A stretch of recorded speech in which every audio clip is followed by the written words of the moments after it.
Budget 2024-25 cover करते हैं। फरवरी 2024 में पहले एक इंटरिम बजट आया था क्योंकि इलेक्शंस होने थे, तो कंप्लीट फुल फ्लैश्ड बजट नहीं उस टाइम डिक्लेयर किया गया था। अब जुलाई के अंदर जो है कंप्लीट जो है बजट 2024-25 के लिए डिस्क्लोज किया गया है। तो इसमें देखते हैं क्या बजट के रिगार्डिंग क्या क्या इंपॉर्टेंट प्रोविजंस हैं। वैसे बजट होता क्या है? देखो, बजट जैसे एक इंसान का बजट होता है, क्या खर्चा है, कहाँ से कमाई है, सेम ऐसे ही अपने देश का बजट है कि इसमें हमारा खर्चा कितना होना है और हमारे पास जो है रेवेन्यू जो आएगा, रिसीट्स जो हैं वो कितनी है। तो ये बेसिकली होता है खर्चा और हमारी कमाई, ये एक देश की हम देखते हैं बजट के अंदर। तो बजट 2024-25 में टोटल एक्सपेंडिचर कितना डिक्लेयर किया गया है? ये हमारा 48.21 लाख करोड़, सो करीब करीब 48 लाख करोड़ का है, आप ध्यान रखो। ठीक है। और रिसीट्स जो देखें, जो कि प्राप्तियां हैं सरकार की, बोरोइंग्स हटा के, वो 32 लाख करोड़ की है। ठीक है। और नेट टैक्स रिसीट्स की, टैक्स से जो रिसीट्स जो होनी है, रेवेन्यू आना है, वो करीब 25 लाख करोड़ है। ठीक है। अब टोटल अगर रिसीट्स हैं 32 लाख करोड़, टैक्स की ये हैं, तो बची हुई किसकी आएगी? नॉन टैक्स की आ गई। तो उस तरीके से निकाल सकते हो। फिजिकल डेफिसिट यानी राजकोषीय घाटा। तो फिजिकल डेफिसिट जो है अभी कितना बताया गया है, प्रोजेक्ट किया गया है 4.9% ऑफ जीडीपी, और 4.5% अगले साल के लिए। तो ये पूछें कि अभी 24-25 के लिए कितना फिजिकल डेफिसिट का टारगेट है? 4.9%, और नेक्स्ट ईयर के लिए 4.5%, 4.5%। होता क्या है physical deficit? Physical deficit basically आपका एक्सपेंडिचर जो है और जो रिसीट्स है, उनको हम माइनस करके देखते हैं, और इन रिसीप्ट्स में आप बोरोविंग इंक्लूड नहीं करोगे। तो expenditure minus receipts excluding borrowings, ये कह सकते हैं। ठीक है। तो बेसिकली क्या है कि हमारा जो एक्सपेंडिचर वो कितना ज़्यादा है, जो हमारी रिसीट्स आनी है। ठीक है। ये बेसिकली होता है। तो इतना यानी बेसिक ये किसके बराबर आ जाएगा? यानी हमारी जो बोरोविंग्स हैं वो हमारी सिग्निफाई होती है फिजिकल डेफिसिट के थ्रू, कि हमने कितना, सरकार ने कितना जो है उधार लेना है बाहर से, कि हमारा जो एक्सपेंडिचर और रिसीप्ट्स के बीच में जो गैप आ रहा है उसको फुलफिल किया जा सके। कितना उधारी जो है सरकार को चाहिए अपने अगले एक साल के लिए। ठीक है। तो इसको थोड़ा सा हम और देख लेते हैं, अलग अलग तरह के कौन से डेफिसिट होते हैं, थोड़ा बजट के रिगार्डिंग कुछ टर्म्स हैं, उससे थोड़ी आपको इकोनॉमी का भी रिवीजन हो जाएगा। तो फिजिकल डेफिसिट सबसे पहले देखते हैं, यानी राजकोषीय घाटा, कि एक्सपेंडिचर कितना ज़्यादा है रिसीट्स से, प्राप्तियों से, एक्सक्लूडिंग बोरोइंग। इन रिसीट्स में बोरोइंग्स नहीं आएंगी, उधार जो है वो नहीं आएगा। तो total expenditure minus total receipts और एक्सक्लूडिंग बोरोइंग्स। ठीक है। अब देखो, एक्सपेंडिचर जो है टोटल, वो दो पार्ट, दो चीज़ों से मिलकर बना है, रेवेन्यू एक्सपेंडिचर और कैपिटल एक्सपेंडिचर। सेम ऐसी टोटल रिसीट्स भी दो चीज़ें इसके अंदर, रेवेन्यू रिसीट्स और कैपिटल रिसीट्स। ठीक है। तो होता क्या है, रेवेन्यू एक्सपेंडिचर कौन सा एक्सपेंडिचर है? ये वो एक्सपेंडिचर है जिसके खर्च करने से एसेट्स क्रिएट नहीं होते हैं। ठीक है ना, जैसे मान लो सैलरी दे दी और कहीं आ, खर्चा कर दिया, रिकरिंग एक्सपेंडिचर है। कैपिटल एक्सपेंडिचर ये वो एक्सपेंडिचर है जिसके खर्च करने से एसेट क्रिएशन का काम होता है। ठीक है। जैसे फ्लाईओवर बना दिया, ठीक है, कुछ थर्मल पावर प्रोजेक्ट है, न्यूक्लियर प्रोजेक्ट है, एसेट्स हैं ये हमारे देश के। ठीक है। रेवेन्यू रिसीट्स, ये मेजरली ये रिसीट्स हैं, जैसे टैक्स रेवेन्यू है। ठीक है। तो इसमें ये हुआ है जो कि जिनके रिसीट्स करने से, जिनके इनकम से आने से कोई एक्स्ट्रा बर्डन क्रिएट नहीं होता, ना तो वापसी देनी है हमने। ठीक है। और ना कोई डेट क्रिएट होता है इनके आने से। तो इस तरह का। तो फिजिकल डेफिसिट क्या हो गया हमारा? Total expenditure minus total receipts plus non debt creating capital assets. अब देखो, टोटल रिसीट्स देखें, इसमें रेवेन्यू और कैपिटल एक्सक्लूडिंग बोरोविंग्स। तो revenue receipts as it is रख लिया। कैपिटल रिसीट्स में से अगर बोरोइंग हटा देंगे तो क्या बचेगा? ये वो कैपिटल रिसीट बचेंगी जिनसे डेट क्रिएट नहीं होता। यानी बोरोइंग हटा दी तो यानी अब डेट क्रिएट नहीं हो रहा है, ये वो चीज आ गई। और नॉन डेट जो बताए, non debt creating capital receipts, कौन सी रिसीट्स हैं ये? जो कि बोरोविंग नहीं है, उन कैपिटल रिसीट जिनमें बोरोविंग नहीं है। ठीक है। तो यानी डेट क्रिएट नहीं होता, वही चीज बता रहे हैं। फॉर एग्जाम्पल क्या है? रिकवरी ऑफ लोन्स, मान लो सेंट्रल गवर्नमेंट ने कुछ लोन दे रखा है, वो वापसी आ जाए, तो ये वो रिसीट्स होगी जिसके डेट क्रिएट नहीं हो रहा, ये वो कैपिटल रिसीट्स है। या फिर पीएसयूज की सेल या डिसइन्वेस्टमेंट से जो पैसा आया, ठीक है ना, तो इससे भी जो है non debt creating capital receipts है। तो हमारे फिजिकल डेफिसिट है, अलग अलग तरीके से बता रहे हैं कि ऑप्शन में क्या आ जाए, तो राजकोषीय घाटा ये होता है। तो अल्टीमेटली हमने क्या समझा था, है ना, कि एक्सपेंडिचर कितना ज्यादा है रिसीट से, प्राप्तियों से, बोरोविंग हटा के, है ना। अगर बोरोविंग ऐड कर देंगे तो रिसीट्स और एक्सपेंडिचर बराबर हो जाएगा। तो बेसिकली फिजिकल डेफिसिट किसके बराबर आ रहा है, ये बता रहा है बोरोविंग्स की, कितनी बोरोविंग्स है हमारी, इक्वल टू बोरोविंग्स आ गया बेसिकली यहाँ से। रेवेन्यू डेफिसिट, ये राजस्व घाटा, तो ये revenue expenditure minus revenue receipts. Revenue expenditure वो एक्सपेंडिचर जिसके एसेट्स क्रिएट नहीं होते हैं, रेवेन्यू रिसीट्स जो कि अपनी फ्लोइंग जैसे टैक्स टैक्स रेवेन्यू रिसीट्स वगैरह, ये चीज़ें। इफेक्टिव रेवेन्यू डेफिसिट, इसमें रेवेन्यू डेफिसिट में से क्या माइनस कर देंगे, grants for creating capital assets, ठीक है। एफआरबीएम एक्ट 2003 के थ्रू आया था 2012 के अंदर, ये इफेक्टिव रेवेन्यू डेफिसिट बजट के अंदर। इसमें क्या आता, क्या है इफेक्टिव रेवेन्यू डेफिसिट में, for example grants in aid जो कि सेंट्रल गवर्नमेंट देती है स्टेट्स को, ठीक है। इसके अलावा ग्रांट्स फॉर ये वाली ग्रांट है जो कि सेंट्रल गवर्नमेंट स्टेट गवर्नमेंट को देती है, ठीक है। ऑटोनोमस बॉडीज वगैरह उनको देती है, लोकल बॉडीज को देती है, या कोई भी स्कीम और इम्प्लीमेंट करनी है। प्राइमरी डेफिसिट, अच्छा अगर हम सरकार की बात करें तो रेवेन्यू डेफिसिट जो है वो एक खराब चीज़ है, बिकॉज इसकी वजह से ये वो डेफिसिट हो रहा है, डेफिसिट भी हो रहा है और आपका जो है एसेट्स भी क्रिएट नहीं हो रहे हैं, है ना। और इफेक्टिव रेवेन्यू डेफिसिट है, ये भी जो है सरकार चाह रही है कि इसको एलिमिनेट करना। जनरली गवर्नमेंट कोशिश करती है फिजिकल डेफिसिट को कम करना, ठीक है, क्योंकि इस डेफिसिट की वजह से एटलीस्ट एसेट्स तो बन रहे हैं। लेकिन रेवेन्यू डेफिसिट या इफेक्टिव रेवेन्यू डेफिसिट, इसको सरकार चाहती है कि एलिमिनेट किया जाए। प्राइमरी डेफिसिट क्या होता है, physical deficit minus interest payment. कौन सी इंटरेस्ट पेमेंट, जो पहले कभी बोरोइंग ली थी लास्ट ईयर या पहले तक की, जो है वो इंटरेस्ट पेमेंट जो भी है ना। ये इन्हीं इसी डेफिसिट, सॉरी इसी डेफिसिट के अंदर से जो फिजिकल डेफिसिट जो है, इसी में जो है अब आगे बोरोविंग भी करनी है, बोरोविंग उस डेफिसिट को मीटअप करने के लिए, और प्रीवियस बोरोविंग जो रही थी उनकी, उनमें इंटरेस्ट पेमेंट करनी होती है, ठीक है। तो अगर फिजिकल डेफिसिट में से इंटरेस्ट पेमेंट माइनस कर दें तो आपका प्राइमरी डेफिसिट आ जाएगा।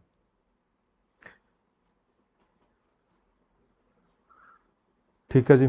अब ये total expenditure minus total receipts, ये बता रहा है if borrowings and other liabilities are added to budget deficit we get fiscal deficit. ठीक है, अभी आगे अपने देखते हैं बजट में प्रोविजंस क्या क्या थे। इस बार का जो बजट है 4 मेजर ग्रुप्स पे ध्यान रहा है, महिलाओं पे, महिलाएं, गरीब, युवा और अन्नदाता। अन्नदाता हमारे फार्मर। अब अपना देखते हैं पैसा कहाँ से आया, कहाँ खर्च कर रहे हैं हम। एक्सपेंडिचर में जो मेजर पोर्शन कहाँ जा रहा है हमारा, एक तो जा रहा है 21% जा रहा है हमारा स्टेट्स का share of tax and duties पे, ठीक है। इसके बाद जा रहा है इंटरेस्ट पेमेंट 19%। फिर तीसरे नंबर पे हमारा है सेंट्रल सेक्टर स्कीम्स, इसमें 16%। इसमें से डिफेंस और सब्सिडी वगैरह हटा रखी है हमने कैपिटल आउटले का, ठीक है। अदर एक्सपेंडिचर 9% है, और फाइनेंस कमीशन अदर ट्रांसफर 9% है। अब इसके अलावा मेजर सेक्टर्स देखते हैं। डिफेंस देखो, सेक्टर्स में से डिफेंस अगर हम देखें, डिफेंस सेक्टर में सबसे ज़्यादा खर्चा है 8%। फिर डिफेंस के बाद जो है इसके साथ ही सेंट्रल स्पॉन्सर्ड स्कीम्स, वो भी 8%। इनके बाद सब्सिडीज 6%, पेंशन 4%। तो इस तरीके से मेजरली आपको ध्यान रखना है। ये रेवेन्यू देखते हैं कि पैसा कहाँ से आ रहा है भाई, जो नॉन रिसीट्स हैं बेसिकली, तो नॉन टैक्स रिसीट्स जो है, यहाँ से इनकम टैक्स और ये आपका बोरोइंग्स। तो देखो आपका सबसे ज्यादा क्या है, बोरोइंग्स है आपकी। बोरोइंग्स कितनी है आपकी, 27%। यानी मेजरली जो रिसीट्स आ रही हैं, प्राप्तियां हैं सरकार की, मैक्सिमम उधार है, 27% तो ये निकल के आ रहा है। इसके बाद मेजर देखें आप, जो आपका है इनकम टैक्स, देखो इनकम टैक्स कितना है, 19%, ठीक है। तीसरे नंबर पे जीएसटी एंड अदर टैक्सेस 18%। चौथे नंबर पे कॉरपोरेशन टैक्स देखो, इनकम टैक्स और कॉर्पोरेशन टैक्स यानी कॉर्पोरेट टैक्स दोनों ही डायरेक्ट टैक्सेस है। जीएसटी आपका इनडायरेक्ट टैक्स है। ठीक है। पांचवें नंबर पे एक्साइज ड्यूटीज, छठे नंबर पे कस्टम्स 4%। नॉन टैक्स रिसीट्स की बात करें, इसी के अंदर ही आ जाएगी, 9% है ये भी अलग से ध्यान रखें, नॉन टैक्स रिसीट्स 9% है। अगर इन आपस की बात है तो ये सीक्वेंस है आपका। तो मैक्सिमम आपका बोरोविंग्स है, फिर इनकम टैक्स है, फिर आपका जीएसटी है, फिर आपका कॉरपोरेशन टैक्स है। ठीक है। और नॉन टैक्स आपका 9% है। इस तरीके से आप देख सकते हैं। अगर सेक्टर्स में अगर खर्चे की बात करें, देखा डिफेंस पे सबसे ज्यादा खर्चा हो रहा था, है ना। कितना है बजट एलोकेट किया है? करीब ये मान लो 6.25 लाख करोड़ का जो है वो मिनिस्ट्री ऑफ डिफेंस को, डिफेंस के अंदर होगा खर्चा। मिनिस्ट्रीज में हाइएस्ट है। रेलवे पे 2,78,000 करोड़, करीब करीब 3.25 लाख करोड़, ऐसे ध्यान रख लो। तो राउंड फिगर में थोड़ा ध्यान रखो, ऑप्शंस हो जाएंगे अटेम्प्ट में। ऐसे ही 2.5 लाख करोड़ से थोड़ा ऊपर है रोड एंड हाईवेज का। एग्रीकल्चर का करीब 1.5 लाख करोड़ है। 1.5 लाख करोड़ ही होम का है। एजुकेशन का 1.25 लाख करोड़ है। हेल्थ का करीब करीब 90,000 करोड़ है। ठीक है। इस तरीके से ध्यान आप रख सकते हैं। एम्प्लॉयमेंट एंड स्किलिंग के बारे में बता रहे हैं कि भाई जो 1 महीने तक का जो वेज है ना वो दिया जाएगा अप टू 15,000 रुपये, ही नहीं 15,000 रुपये तक का। New formal sector entrants, formal sector में जो नए आ रहे हैं उनके लिए तो करीब 2 करोड़ 10 लाख लोगों, यूथ को फायदा मिलेगा। फिर ईपीएफओ कंट्रीब्यूशन का भी इंसेंटिव दिया जाएगा। तो ये कौन है? जो कि फर्स्ट टाइम एम्प्लॉयज हैं और एम्प्लॉयर्स हैं। ठीक है। तो उनको इंसेंटिव दिया जाएगा ईपीएफओ कंट्रीब्यूशन 4 साल तक के लिए। तो 4 साल तक के लिए ईपीएफओ कंट्रीब्यूशन सरकार की तरफ से जो है बेनिफिट दिया जा रहा है। करीब 30 लाख युवाओं को फायदा मिलेगा इसका। फिर गवर्नमेंट की जो रिइम्बर्समेंट है ईपीएफओ कंट्रीब्यूशन कितनी? 3,000 हर महीने की 2 साल तक। किसके लिए? जो नए हायर, जो नए जो रिक्रूटमेंट्स है। तो करीब 50 लाख जॉब जो है इससे क्रिएट होंगी, बता रहे हैं। तो 15,000 रुपये तक का यहाँ पे 1 मंथ वेज फॉर्मल सेक्टर पे काम करने वालों के लिए नए जो है। फिर ईपीएफओ कंट्रीब्यूशन 4 साल तक जो है। ठीक है। तो उसमें इंसेंटिव दिया जा रहा है फर्स्ट टाइम एम्प्लॉय और एम्प्लॉयर्स के लिए। फिर गवर्नमेंट रीइंबर्स कर रही है ईपीएफओ कंट्रीब्यूशन 3,000 रुपये महीना 2 साल तक के लिए नए जो हायर हो रहे हैं उनके लिए। फिर वो एक हमारा है human resource development social justice के रिगार्डिंग एक पॉइंट आपका पूर्वोदय। पूर्वोदय क्या है? पूर्व का उदय, यानी जो पूर्व के जो राज्य हैं उनका उदय। तो ये विकास भी विरासत भी। तो कौन से राज्य? हमारे ईस्टर्न स्टेट्स पूर्व के, बिहार, झारखंड, वेस्ट बंगाल, उड़ीसा और आंध्र प्रदेश। तो इसके थ्रू जो है इनका डेवलपमेंट किया जाएगा, पूर्व का उदय किया जाएगा। फिर आपका अमृतसर कोलकाता इंडस्ट्रियल कॉरिडोर और इंडस्ट्रियल नोड कहाँ पे? गया में। इनको डेवलप किया जाएगा। तो अमृतसर कोलकाता, ठीक है, इंडस्ट्रियल कॉरिडोर और इंडस्ट्रियल नोड बनेगी गया में।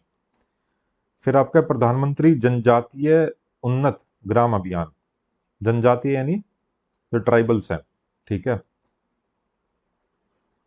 तो अब यहाँ पर क्या है?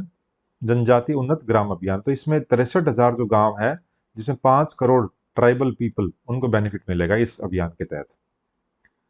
आंध्र प्रदेश रीऑर्गेनाइजेशन एक्ट, 15,000 करोड़ जो है वो इंफ्रास्ट्रक्चर पे दिए जाएंगे आंध्र प्रदेश में। बेसिकली सरकार बनाने में, इस बार एनडीए की सरकार बनाने में बिहार और आंध्र प्रदेश की जो है उन्होंने सपोर्ट किया था सेंट्रल में सरकार बनाने के लिए बीजेपी को। तो इसलिए इनको जो है एक्स्ट्रा बेनिफिट दिए जा रहे हैं इस तरीके से, एक कह सकते हैं। तो 15,000 करोड़ का जो है ये पैकेज है इंफ्रास्ट्रक्चर के लिए आंध्र प्रदेश में। पोलावरम इरिगेशन प्रोजेक्ट, ये भी कंप्लीशन के लिए ये भी काम किया जाएगा। मैन्युफैक्चरिंग सर्विसेज यहाँ पे, तो इंटर्नशिप के लिए अपॉर्चुनिटीज वगैरह वो दी जाएंगी। तो कैसे? तो 500 जो टॉप कंपनीज है उनमें इंटर्नशिप के लिए फैसिलिटेट किया जाएगा। 1 करोड़ यूथ ओवर 5 ईयर्स। फिर अलावेंसेज है 5,000 रुपये महीने और वन टाइम असिस्टेंस 6,000 रुपये। किसके थ्रू? सीएसआर फंड्स के through, corporate social responsibility funds. Rental housing को प्रमोट किया जाएगा। तो इसमें डॉर्मेटरी टाइप अकोमोडेशन जो है इंडस्ट्रियल वर्कर्स के लिए वो प्रमोट की जाएंगी। किसमें? PPP mode with VGF support, viability gap funding support. MSME credit support, तो एमएसएमई क्रेडिट के लिए भी सपोर्ट दिया जाएगा। तो एक आपका मुद्रा लोन है एमएसएमई के रिगार्डिंग। तो मुद्रा लोन में कौन से आपके? शिशु, किशोर एंड तरुण, 3 तरह के लोन है। ये 50,000 से 5 लाख, अप टू 50,000, शिशु आपका 50,000 तक का, किशोर 50,000 से 5 लाख, तरुण आपका 5 से 10 लाख। तो अब जो है कह रहा है कि जो मुद्रा लोन जो है तरुण कैटेगरी में 10 लाख से 20 लाख तक कर दी गई है, बजट के थ्रू कर दी जाएगी बेसिकली। तो ये प्रपोजल है बजट के अंदर। तो पहले 10 लाख तक की लिमिट थी तरुण लोन्स की, अब जो है 20 लाख की जो है लिमिट, तो 10 से 20 लाख बढ़ा दी गई है। अर्बन डेवलपमेंट, इसमें ट्रांजिट ओरिएंटेड डेवलपमेंट है। तो 14 जो लार्ज सिटीज हैं जिसमें 30 लाख से ज़्यादा की पॉपुलेशन है, वहाँ पर उनके लिए प्लान है। वाटर मैनेजमेंट, तो वाटर सप्लाई को प्रमोट करना, sewerage treatment, solid waste management, 100 large cities के अंदर। हाउसिंग के regarding PM Awas Yojana urban 2.0, इसमें 10 लाख करोड़ तक की इन्वेस्टमेंट, और उसकी मदद से हाउसिंग नीड को एड्रेस किया जाएगा। कितने? 1 crore urban poor and middle class families को। तो दोनों है, पुअर भी एंड मिडिल क्लास फैमिलीज है। कितनी? 1 करोड़। ठीक है, और कितने की इन्वेस्टमेंट? 10 लाख करोड़ की। ठीक है जी। फिर अपनी पॉलिसी जो रेगुलेशन है किसके लिए? रेंटल हाउसिंग मार्केट्स को एफिशिएंट बनाने के लिए। एनर्जी सिक्योरिटी, एनर्जी सिक्योरिटी के रिगार्डिंग पीएम सूर्य घर मुफ्त बिजली योजना, इसमें free electricity 300 units per month की 1 करोड़ हाउस होल्ड्स के लिए। रूरल कनेक्टिविटी, फोर्थ फेज है प्रधानमंत्री ग्रामीण सड़क योजना का। तो इसमें है ऑल वेदर कनेक्टिविटी, 25,000 रूरल जो हैबिटेशन है उनके लिए। फिर असिस्टेंस है रिकंस्ट्रक्शन और रिहेबिलिटेशन में, कहाँ के लिए? हिमाचल प्रदेश, असम, सिक्किम और उत्तराखंड, जो हिली स्टेट्स ले लिए कुछ हमने यहाँ पे। फिर हमारे इनोवेशन रिसर्च एंड डेवलपमेंट के लिए, तो अनुसंधान के रिगार्डिंग, रिसर्च के रिगार्डिंग कौन सा फंड है? राष्ट्रीय अनुसंधान कोष, याद रखो इसको, इंपॉर्टेंट है, नेशनल रिसर्च फंड। ठीक है, अनुसंधान यानी रिसर्च। तो बेसिक रिसर्च के रिगार्डिंग, रिसर्च को प्रमोट करने के लिए आपको एक फंड बना दिया, कोष बना दिया एक। प्राइवेट सेक्टर में इनोवेशन लेके आनी बहुत ज़रूरी है कि government basically innovation research development में अराउंड सरकार 60% खर्च करती है, और प्राइवेट जो है 40% प्राइवेट खर्चा है। और इवन ये कह रहे हैं 2012-13 से 22-23 के दौरान ये पहले 45% हुआ था, अब 40% हो गया प्राइवेट सेक्टर का कंट्रीब्यूशन रिसर्च के रिगार्डिंग फंडिंग में। जबकि रिक्वायरमेंट क्या है, डेवलप्ड कंट्रीज भी जैसे, तो प्राइवेट सेक्टर का की भूमिका ज़्यादा होनी चाहिए विद टाइम जो है रिसर्च एंड डेवलपमेंट के रिगार्डिंग से। तो उसी को प्रमोट करना है कि प्राइवेट सेक्टर जो इनोवेशन में आगे आए, है ना। तो क्या कर सकते हैं भाई? पेटेंट्स वगैरह जो है उसको प्रमोट किया जाए, है ना, ब्यूरोक्रेसी या ब्यूरोक्रेटिक हर्डल्स को दूर किया जाए, और बहुत सारे हैं, कभी फिर डिस्कस करेंगे। तो इसमें 1 लाख करोड़ जो है बजट के अंदर, 1 लाख करोड़ का फाइनेंसिंग पूल बनाया जाएगा प्राइवेट सेक्टर ड्रिवन रिसर्च के लिए। ठीक है, तो सरकार कह रही है हम पूल बना दे रहे हैं फाइनेंस का, इसको यूज करके प्राइवेट सेक्टर जो है वो रिसर्च में जो है आगे सामने आए, वो लीड करे। स्पेस इकोनॉमी में क्या है कि ये 1,000 करोड़ का जो वेंचर कैपिटल फंड है स्पेस इकोनॉमी एक्टिविटीज के लिए। टूरिज्म में कह रहे हैं कि डेवलपमेंट करनी किसकी? Vishnupad temple corridor, Mahabodhi temple corridor, और कॉम्प्रिहेंसिव इनिशिएटिव है किसके लिए? राजगीर और नालंदा के लिए। तो 2 टेम्पल कॉरिडोर हो गए, विष्णुपद और महाबोधि टेम्पल कॉरिडोर। फिर नालंदा यूनिवर्सिटी को रिवाइव करना है, और उड़ीसा को as a tourism destination promote करना है। टैक्स प्रपोजल्स देख लेते हैं। डायरेक्ट टैक्स प्रपोजल्स क्या है? आपका जो कैपिटल गेन्स टैक्स है वो चेंजेस लाए गए। शॉर्ट टर्म के अंदर, शॉर्ट टर्म गेन्स जो फाइनेंशियल एसेट्स पे, वो 20% का टैक्स रेट रहेगा। लॉन्ग टर्म में 12.5% का रहेगा, तो बढ़ा दिया गया बेसिकली। स्टैंडर्ड डिडक्शन जो है सैलरीड एम्प्लॉयज के लिए, पहले 50,000 हुआ करती थी, अब 75,000 रुपये। एम्प्लॉयमेंट एंड इन्वेस्टमेंट के रिगार्डिंग एंजल टैक्स को अबोलिश कर दिया गया for all classes and investors, all classes of investors. तो एंजल टैक्स को अबोलिश कर दिया गया, ध्यान रखना, इंपॉर्टेंट पॉइंट है ये काफ़ी। एंजल टैक्स नहीं रहेगा। सेफ हार्बर रेट्स हैं फॉरेन माइनिंग कंपनीज के लिए। ठीक है, फिर कॉर्पोरेट टैक्स को रिड्यूस कर दिया गया फॉरेन कंपनीज के लिए, 40 से 35% कर दिया गया। कैंसर मरीजों की 3 और दवाइयों पे जो है दवाइयों पे सीमा शुल्क, कस्टम्स ड्यूटी हटा दी गई है। नया टैक्स रिजिम, उसमें क्या टैक्स ब्रैकेट्स रहेंगी? 0 से 3 लाख, 3 लाख तक का निल, फिर 3 से 7 लाख 5%, 7 से 10 लाख 10%। देखो बीच में याद रख लेंगे तो 10 10 10, इसे थोड़ा बीच वाली ब्रैकेट याद रह जाएगी। फिर 10 से 12%, 10 से 12 लाख 15%, 12 से 15 लाख 20%, और 15 लाख से ज्यादा 30%। ठीक है भाई, आगे कुछ इंपॉर्टेंट पॉइंट्स देख लेते हैं। पॉइंट्स ये बजट के थ्रू ही निकाले गए। तो एक भू आधार जो है, भू आधार क्या है आपका, ये एक लैंड पार्सल आइडेंटिफिकेशन नंबर है। जैसे आप लोगों का आधार है, आधार नंबर है, तो उससे आप एक इंडिविजुअल इंसान की जो है वो एक आइडेंटिफाई कर पा रहे हैं, उसकी पहचान कर पा रहे हैं। सेम अगर जमीन को, किसी लैंड को, लैंड पार्सल को आइडेंटिफाई करना है, पहचान करनी है, तो भू आधार रहेगा उसका। तो ये क्या, लैंड पार्सल आइडेंटिफिकेशन नंबर है जमीनों के लिए, लैंड के लिए। फिर एनपीएस वत्सल्य, इंपॉर्टेंट है काफी। एनपीएस वत्सल्य किन के लिए, नाबालिग बच्चों के लिए, माइनर्स के लिए है, कि उनके माता पिता या अभिभावक जो है वो कंट्रीब्यूट कर सकते हैं, वो योगदान करें नाबालिग बच्चों के लिए, वो जमा होता रहेगा पैसा जो है। फिर वो अडल्ट होने पे इसको जो है एनपीएस खाते में तब्दील कर दिया जाता है इसको। फिर आपका एक जन विश्वास विधेयक, जन विश्वास विधेयक 2.0 ये व्यापार करने में फैसिलिटेट करने के लिए, इजी बनाने के लिए, व्यापार को, ट्रेड को इजी बनाने के लिए जन विश्वास विधेयक 2.0। फिर हमारा रियल एस्टेट इंडस्ट्री है, तो इसमें कह रहे हैं कि ट्रांसफॉर्मेशन इक्विटेबल अर्बन डेवलपमेंट के लिए जो है वो यूज करना है। ठीक है।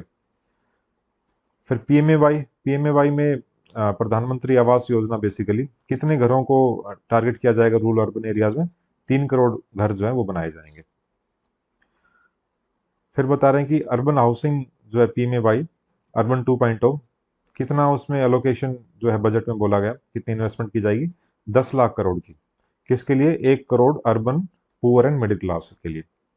ठीक है, 10 लाख करोड़ की का फंड है, मतलब पैसा लगाया जाएगा। कितनों को बेनिफिट मिलेगा, अंदाजन 1 crore urban poor and middle class. फिर बता रहे कितना रिडक्शन प्रपोज किया गया है, जिससे कि एक्सेसिबिलिटी और बायर्स को बढ़ाया जाए रियल एस्टेट सेक्टर में। ठीक है। तो अब इसमें क्या है कि क्या रिडक्शन, किस में रिडक्शन प्रपोज किया गया, स्टैम्प ड्यूटी में रिडक्शन प्रपोज किया गया। ठीक है। क्या फाइनेंशियल सपोर्ट पैकेज है एमएसएमई के लिए बजट में, क्या है भाई, comprehensive financial and technology support package, ये नाम है उसका। यानी एमएसएमई के लिए comprehensive financial and technology support package है। फिर हमने देखा तरुण लोन्स है, जो उसके अंदर मुद्रा लोन्स में एमएसएमई के लिए, वो भी लिमिट 10 लाख से 20 लाख कर दी गई है। इस बजट के अंदर जो है एमएसएमई को हेल्प करने के लिए और ट्रेडिशनल आर्टिशियंस जो है, जो आर्टिशियंस जो हैं उनके लिए क्या, उनके प्रोडक्ट्स को इंटरनेशनली मार्केट करने के लिए क्या बजट में प्रपोज किया गया है, ई कॉमर्स एक्सपोर्ट हब्स। याद रखें इसको, ई कॉमर्स एक्सपोर्ट हब्स। तो एक्सपोर्ट हब्स जो है ई कॉमर्स वाले, वो प्रपोज किए गए हैं, ताकि एमएसएमई के और ट्रेडिशनल आर्टिशियंस उनके प्रोडक्ट्स को मार्केट किया जा सके। ठीक है, जैसे अमेजोन वगैरह, ये ई कॉमर्स एक तरह से है ना, तो इसी तरीके से इंटरनेशनल लेवल पे ई कॉमर्स एक्सपोर्ट हब्स बनाए जाएंगे एमएसएमईज के लिए। अब कितनी अमाउंट जो है एमएसएमई के रिगार्डिंग जो है क्रेडिट गारंटी स्कीम में, 100 करोड़ रुपए। फिर ये बता रहे हैं कि एमएसएमई को डिजिटलाइजेशन में, ठीक है, तो क्या है आपका, digital footprint scoring link to MSME credit. फिर ये बता रहे हैं कितने हाई यील्डिंग, जो high yield climate resilient crop varieties हैं, तो सरकार कितना कितने ऐसे high yield climate resilient crop varieties को प्रमोट करने के रिगार्डिंग काम करने के लिए बोला है, 109। ठीक है जी। फिर नेचुरल फार्मिंग प्रैक्टिस में शिफ्ट करने के लिए 2 साल के अंदर, तो कितने फार्मर्स को जो है शिफ्ट करने का प्लान है नेचुरल फार्मिंग की तरफ, 10 मिलियन, 1 करोड़। फिर कितने बायो इनपुट रिसोर्स सेंटर्स हैं वो सेटअप किए जाएंगे नेचुरल फार्मिंग को प्रमोट करने के लिए, 10,000। फिर बजट 2024 में कह रहे हैं कि एग्रीकल्चर में प्रोडक्टिविटी को इंप्रूव करने के लिए क्या प्रपोज किया गया, क्या क्या एस्टेब्लिश करना चाहते हैं, क्या है, डिजिटल पब्लिक इंफ्रास्ट्रक्चर, डीपीआई। फिर कह रहे हैं कितनी डिस्ट्रिक्ट्स में सर्वे किया जाएगा इस डीपीआई इनिशिएटिव के तहत, 400 डिस्ट्रिक्ट्स के अंदर। डीपीआई क्या है, डिजिटल पब्लिक इंफ्रास्ट्रक्चर। फिर कितनी जीडीपी ग्रोथ प्रपोज की हुई है बजट में, 6.5%। अभी वर्ल्ड बैंक ने बोला कितना, 7%, और आईएमएफ ने भी 7%। फिजिकल डेफिसिट टारगेट कितना है फाइनेंशियल ईयर 2024-25 के लिए? 4.9%, और अगले साल के लिए ये 5 आएगा, 4.5%। तो इसको ठीक कर लेना। कितना अलोकेशन है एग्रीकल्चर सेक्टर में बजट पे जो है, एग्रीकल्चर के अंदर, एग्रीकल्चर में कितना है? 1.2 लाख करोड़, करीब करीब में बताया ना, 1.25 लाख करोड़ के अराउंड। तो इस तरीके से याद रखो। कितना इंक्रीज कर रहे हैं हेल्थ केयर के अंदर? 25% से इंक्रीज बता रहे हैं। बजट 24 का जो है एजुकेशन सेक्टर में कितना, ये भी 1.25 lakh crore. Income tax exemption limit individual tax payers के लिए कितनी कर दी? 3 लाख। 3 लाख तक कोई टैक्स नहीं है, एग्जाम्पशन है। डिफेंस सेक्टर में कितना है? 6.22 लाख करोड़, 6.25 लाख करोड़ के अराउंड का। नरेगा स्कीम की बजट में नरेगा स्कीम के रिगार्डिंग 86,000 करोड़ रुपए, तो अनचेंज है पिछली बार जितना ही है। रेलवे के अंदर मिनिस्ट्री ऑफ रेलवेज का करीब 2.5 लाख करोड़ से ऊपर है, 2.62 लाख करोड़। ठीक है भाई, तो ये पॉइंट्स थे हमारे बजट के। That's all regarding budget. Thank you very much. इसके रिगार्डिंग आप जो है पीडीएफ या कुछ भी इंफॉर्मेशन लेना चाहें, ये बुकलेट भी है हमारी करंट अफेयर्स की। ये टेलीग्राम हमारा चैनल और ग्रुप है, इसको आप ज्वाइन कर सकते हैं, हाल फिलहाल और हाल फिलहाल ग्रुप के नाम से। ठीक है जी, थैंक यू वेरी मच। जय हिंद, जय भारत।